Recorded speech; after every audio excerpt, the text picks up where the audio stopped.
I think that so many people talk about generational divide. You know, I'm twice the age of many of the people in this room, and I'm always told that as you get older, you get more patient. I have no fucking clue what people are talking about.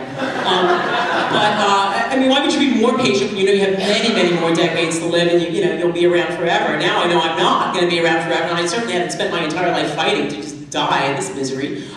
So I'm more impatient now, so I have no idea what people are talking about me, or maybe that's just me. But I do think that, so I know I'm taking the piss out of you, but I'm basically saying that I think that there are larger forces right now. Part of them are generational. I say young people in a sense that the people that are just coming into their own, making their own political decisions. I mean young people and people that are just now starting to fight as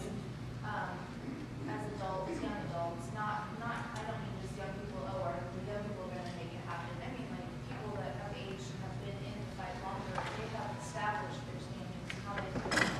Quite frankly, most people that have been in any type of civil situation such as your own, they have this sort of like, I don't give a damn what you think type of attitude. And for the other people, I think that's a lot harder to develop, because your whole life is possible with people mad. So that's why I asked about young people. If you feel like that's less of a problem now than 20 years ago. I do think there's a defiance about the current generation in a certain sense, and I think some of that is shaped not just by being young. I actually think that when you are part of, as you are now being called, Generation Debt, well, you are. I hope I'm not the first to tell you this, but what is it? The average debt of somebody coming out of college now is $22,000, and I know that there's some of you going, that's it. And I just think about, what that must be like to be 21 or 22 years old, coming out of college, facing a jobs desert, and and having massive amounts of debt. And I think it's an undiscussed aspect of the combativity that people feel, because frankly, the secret to hell, your generation isn't going to do better, and my generation didn't do better, and we are now, all of us, part of roving bands of low-wage, cafe workers, and with college degrees, and I think that creates both. It can be paralyzing for some people. Let's not romanticize misery, but it can also be a motivating factor for a number of people, and I think it's having that impact on some people and creating a backbone. Because frankly, what is the alternative?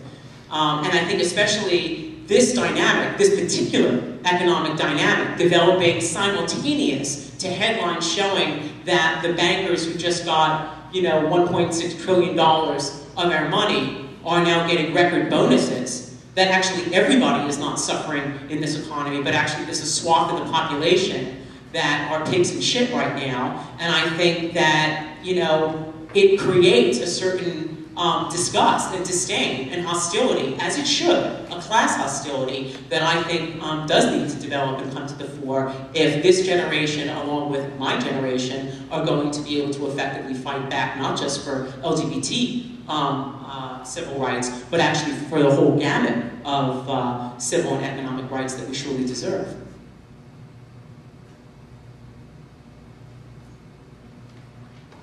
In your talk, you talked about how in 38 states you can be fired because you are LGBT.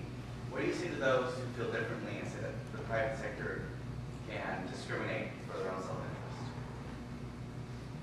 Well, obviously they do. But the private sector can discriminate. I say fuck them. I just think, well, I don't accept that.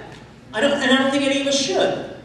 Because basically, the way our society works is you basically, Marx referred to it as freedom within a cell, right? We're not slaves, we're wage slaves. So basically, you get to choose who is going to exploit you, and more likely it's going to be in the private sector, because most jobs exist in the private sector, many fewer of them exist today in the public sector. So basically, to accept the logic that private employers, that employers should determine whether or not somebody you know, has a job or not, which is akin to saying somebody lives or dies, because if you can't pay the rent, you can't pay health care, you don't have a means of getting to and from work, you're basically being told to drop dead. So basically saying that this tiny swath of humanity, which is less than 1% of the American population, should determine whether or not the other 99% of us have a right to live or die, is something like